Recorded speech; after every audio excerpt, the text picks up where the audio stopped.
अहानबदा मरु ओइबा पाव प्रधान नुंगमै कापख्रै मियामना महाकी गरी मिंगसेन थुगाइख्रै सरangpat GP gi manung chanba सरangpat mayai lekai da miyam gi pukri tawbgi leibak community hall sabada sizinanaba launaba tawrubada pradhan amadi lekai miyam gi marakta ungkhannarakpadagi pradhan nongmai kapkhre amadi miyamna pradhan gi gari akai atoi thonkhre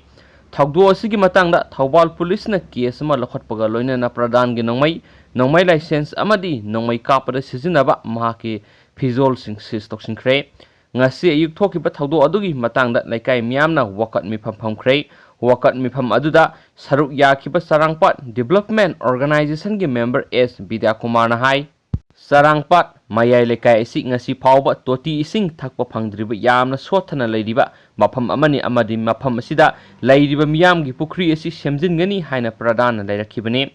pukri tawkhibagi leibak asi club asigi playground semjingadabani mingonda pithokanu haibadagi CDO gi thaumising na ngasi phawba siena duna lakhibani adubo ngasi khanghauduna angang anina excavator amadi tractor puraga lebak pekpa lakhi haiba wafam thamki angang sing aduda lebak asti playground simjinanaba pradhan ekhuda siena hanbani haibada pradhan da hainarabani ward member na peklunaba tharakpani haina khumlakhi haidi laibak pekhande haiduna pradhan yamna sauna laklaga aina tawba thabakta yeliba sikarigino hairakpadagi lekai miyamna laibak asidi playground sembagini haikibaga loinana pukri sembigani hairaga sembidriba karigino hangbada pukri semba loide hairakpada stair sengani hairabasu semde hairabada mahakna tawba thabakta yeli haiduna nongmai kaplaga miyam tan khairakhibani maduda khoisaunaraba miyamna mahakki bolelo adugi glass thugaikibani haina palladuna sigumba miyamda nongmai kapliba pradhan gi mathakta lokhatpam thokpa action mari leinabasingna lokhatpiyo haiki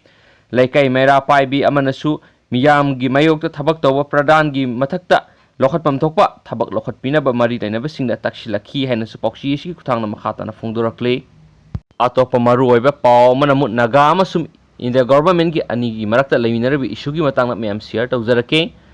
IM na amuk hana warep lokre naga gi tonganba phiral amasung Constitution ama leiba haibisi Indo Naga political issue asigi ikai khumnaningai oiba waroisin amagi saruk amani haina NACN IM na amu hana warep lokre NACN GPRN gi ngasi phamkiba joint council mifam amana warep asi amu hana lokhibane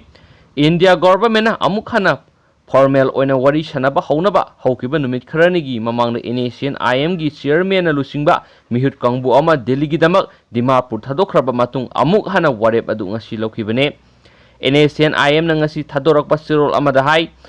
Hebron da leiba council gi headquarter da ngasi pangthokiba mifam aduna Naga miyam gi historical amadi political right ki matangda kupna khanabaga loinana Indo Naga political talk ki ngasi gi phibam asi karamna yorakhibano haibasu kupna khanaki haidi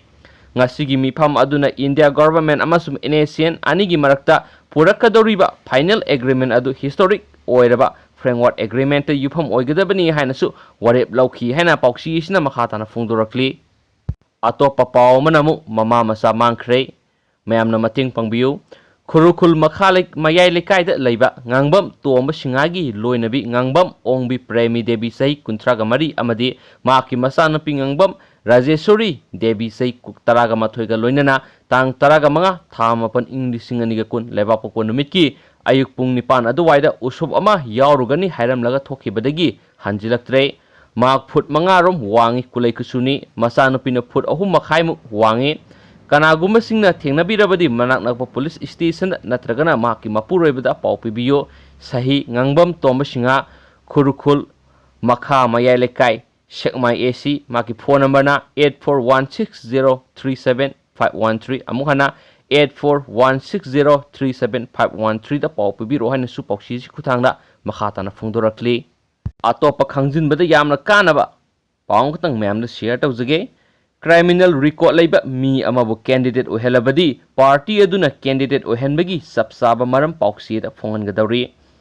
Mikhal Singhi Mirep Oiriba Singhi criminal record miyamda mamut tana khangangadabani haiba Supreme Court na pikiba judgment adu ngakna satnabagidamak Election Commission of India na state ki chief electoral officer singda ayiba sirol thaduna khangankre Chief Electoral Officer sing Sagol Sinumita Tarak Pasirol Adudahai, Kanagumba political party amana mirep amakhanba matamda criminal record laiba mi khalabadi mahakna tawkiba crime adugumari lainaba wafam sing marik sumna pauksi amasum electronic media da khangangadabani madugi mathakta political party aduna criminal record laitaba mi amabu mirep oina khalamdrabadi karigidamak mahakpu mirep ohendabano haibagi matangdasu akaknaba matamgi manungda marik sumna media ra phongdokadabane ECI na khangaliba wafam adugi matungina kanagumba candidate amana natragana political party amana makoina mirep oina thadokliba misak adugi criminal record media da phongbagi achangba senpam adu election expenditure oina pasingadabani hairi ECI gi serol aduna makha tana hai kanagumba mirep amana criminal case lairaba criminal pending case lairaba natragana mamangna conviction gi case laikraba oirabadi makpu party aduna kari maramgi mirep ohelibano haibagi matangda marik sumba wafam sing media da phongdokadabane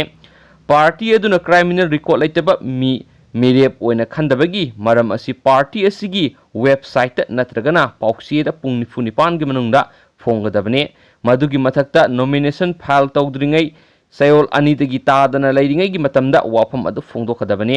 hairiba sana pathap asi matung ina lakadoriba mikhal khudimakta sanagadabane kanagumba criminal record laiba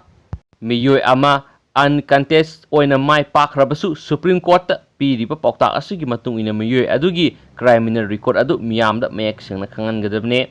criminal record laiba mirep sing mapung phana miyamda khanganabagi dama ECI na lepkiba matung ina withdraw tawdringai gi numit marini gi manungda section hauba loinana mathangi manga suba numitagi nipan suba numit phawba amasum campaign loigadaba numit nomu watlingai dagi numit mapal ni phawbagi manungda candidate adugi criminal record adu mek sengna uthoktuna media da phongdokadabani hairi merep amana mahaki criminal record media da phongbada sangliba senpam natragana expenditure adu mahaki election expenditure da yahonbaga loinana returning officer da pisingadabani kanagumba mirep ama withdraw tawraba natragana scrutiny da reject tawrabasu mahaki criminal record ki matangda political party aduna phongdokpa haibisidi tawdaba yadraba amani haidi hiramasi matangda district election officer natragana returning officer singda mathau tabe action lakhot hanabagi dama khangangadabane masiga loinana asiguma satna launcher asi state aduda lairiba political party khudingmakta khangangadabane masigi matangda kari thabok lokhalabagi haibadu mari lainaba chief electoral officer sina ECI da khangalakadabani haina su sirol sina makhata na su phongdorakli atopa anauba paw manamo UK da yamna thuna COVID-19 test tawnaba anauba afaba device ama puthokle minute maudragi manungda result piba ngamba amasum soibigi sang yamna nemba afaba makhalgi apikpa box ta lakpa rapid test device ama United Kingdom da scientist singna puthokre memsigi picture oina memda uthokjarake sigi content si pablo loiraba matungda left in cartridge test asi mobile phone dagi hena pikpa cartridge ama sijinaraga test tawbani masigi test asida laboratory darkar ta de hairi apikpa box amada lakpa device asi Imperial College London gi scientist singna lusingba team amana National Health Services NHS ki staff amasung patient chahum ga marfu tarukta sangeng tawbada sada maudraga mari gi mathakta sensitivity positive oiraba mi amagi test tawbada seranana negative result pi kiba yabagi sang hanthaba amasum kadai phobo chumna positive result pi haibagi sang amasum sada samagi mathakta specificity virus sangdaba mi amagi test tawbada seranana positive result pi kiba yabagi sang hanthaba amasum kadai phobo chumna negative result pi haibagi sang oiba thengnaki hairi devices gi saktam simyam asida leine yengbiu myam yam pikpa device makhalamani share ge myam video sing signi matang sai lusinjrage adu horen nungdairam da shoidana ngasi gi thokpa thawdo wathok anau no bo myam da ipaw piba ngamboi jage horen nungdairam mu thengner sen thank you